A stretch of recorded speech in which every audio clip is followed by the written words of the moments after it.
Meus irmãos e irmãs, a gente poderia dizer que algumas festas, desde o Antigo Testamento, elas têm 3 camadas. Então vão guardando aí, porque é uma coisa que, se não tiver boa memória para prestar atenção nos detalhes, você não guarda. 3 grandes festas que os judeus iam ao templo lá em Israel, elas começaram como festas agrárias.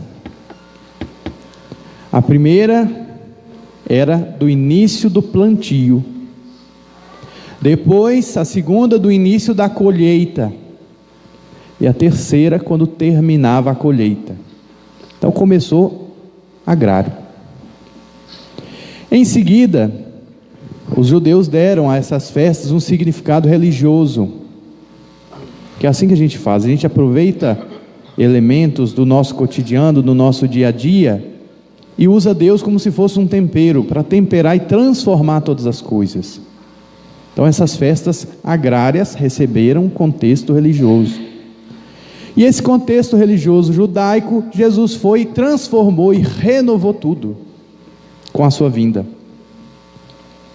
A primeira dessas festas, aqui era a festa do plantio. Se a gente for pensar, o plantio é o início de tudo. Se você quer colher lá na frente, primeiro você tem que plantar, é o início da plantação. Os judeus passaram a comemorar a presença de Deus no meio deles. Deus habitou conosco lá no deserto. Deus esteve conosco quando morávamos em tendas. Então era chamado lá em Israel de festa dos tabernáculos. E por uma semana, os judeus viviam em tendas, para se lembrar disso. Deus foi até aquele povo pequeno, frágil, abandonado no meio do deserto, e esteve com ele. A gente vê lá no Antigo Testamento alguns sinais que depois o Espírito Santo apresenta também no Novo. Deus se fazia presente. Como que eles viam a presença de Deus? Uma coluna de fogo, como as línguas de fogo que nós vemos na primeira leitura. Deus estava presente diante deles como uma coluna de nuvens. Nós vamos nos lembrar aqui, quando Jesus se transfigura, uma nuvem luminosa cobre todos eles, é a presença do Espírito Santo. Deus se fez presente, e aí Jesus renovou tudo. Como é o nome da festa em que nós comemoramos que Deus saiu lá da divindade, e sem deixar de ser Deus, se fez carne no meio de nós? O Natal. Jesus renovou a festa dos tabernáculos. Hoje é a festa de Deus, que veio ficar mais próximo ainda, que Ele veio habitar como Jesus Cristo, igual a nós em tudo, exceto o pecado. Deus se fez carne. A segunda grande festa de Israel era quando começava a colheita. Tanto é que no primeiro dia da festa se matava um cordeiro. Nos 7 dias seguintes se comia pães sem fermento, chamados de pães ázimos. É porque, para oferecer a Deus, os primeiros grãos de trigo que saíram, que foram colhidos, as primícias eram oferecidas a Deus. Era a festa do início da colheita. E o nome dessa festa é Páscoa. Os judeus usaram esse símbolo também do início da colheita para mostrar a libertação do Egito. Então os judeus comemoram na Páscoa, até o dia de hoje, a libertação do Egito. O povo que era escravo e se tornou livre. Deus que não abandonou seu povo na escravidão. Deus que tirou o seu povo do Egito. Essa é a Páscoa dos judeus. Aí veio Jesus e renovou tudo. Eis que faço nova todas as coisas, diz o Senhor no Apocalipse. Não é mais a festa da Páscoa a libertação do Egito, da escravidão. É a libertação do pecado e da morte.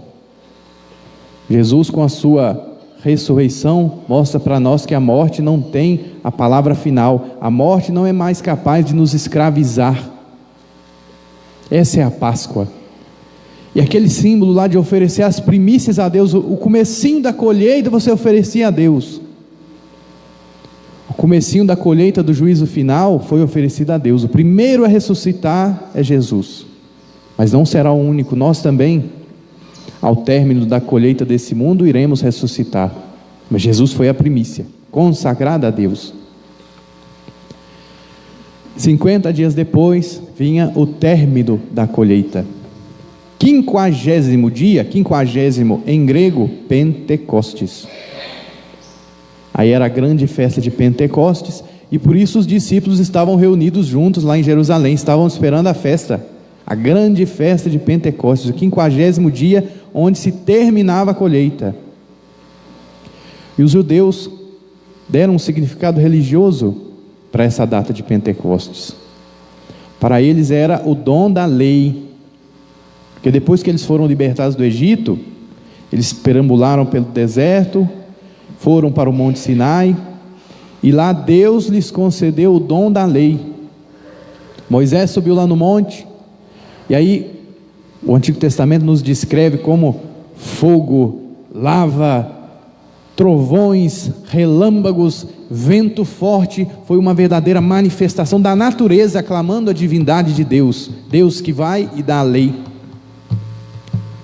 O profeta Joel já tinha dito que Deus escreveria a lei não mais em tábuas de pedra, mas nos nossos corações.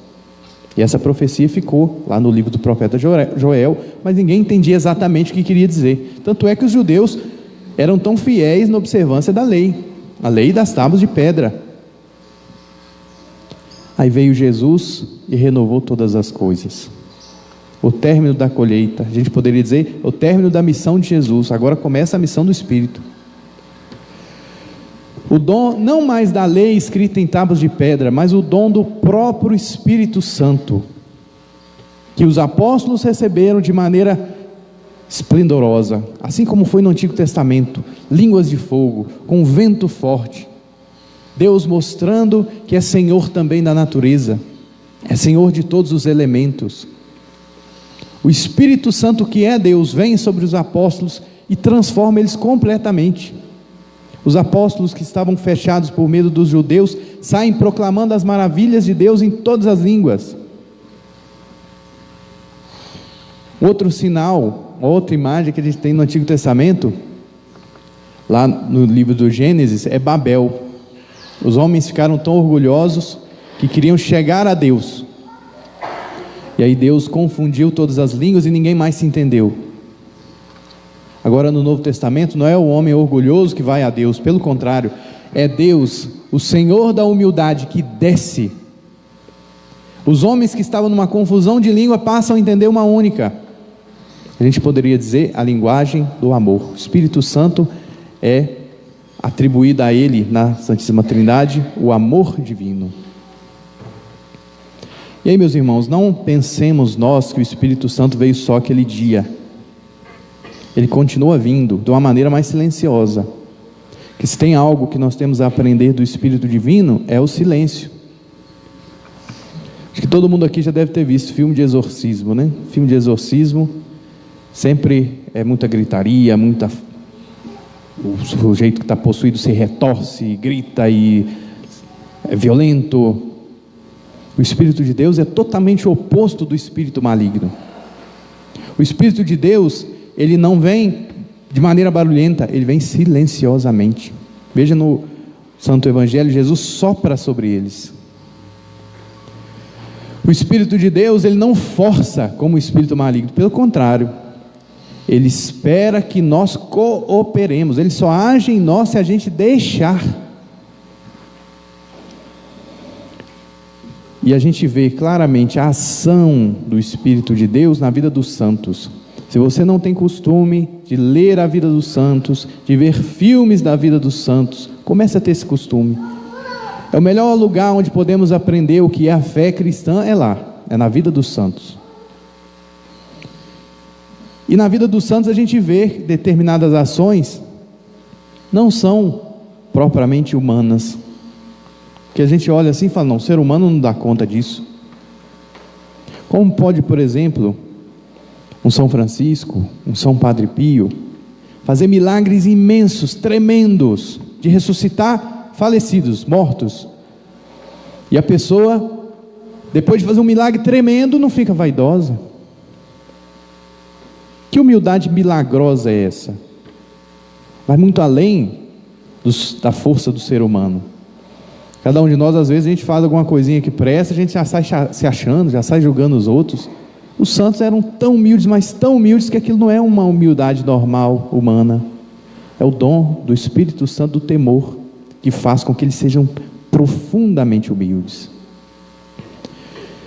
Na oração eucarística 1, que eu tenho rezado nos domingos, tem um dos nomes que se diz lá, junto com Santa Cecília e Santa Luzia, é Inês.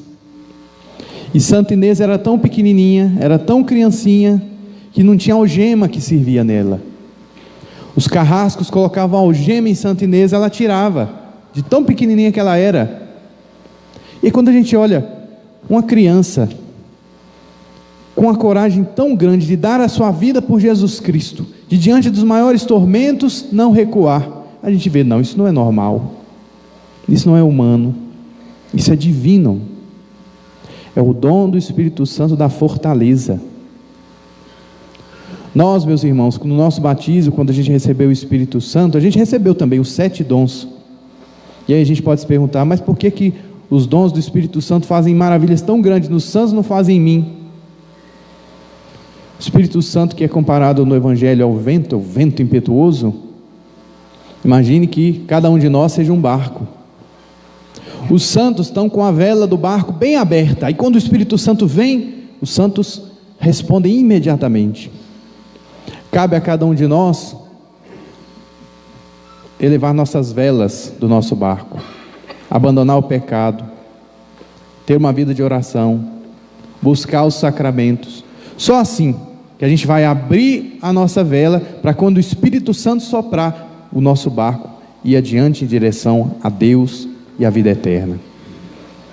Que o Espírito Santo venha sobre cada um de nós e nos renove, como renovou a igreja lá no princípio, quando o Evangelho foi pregado. Louvado seja nosso Senhor Jesus Cristo.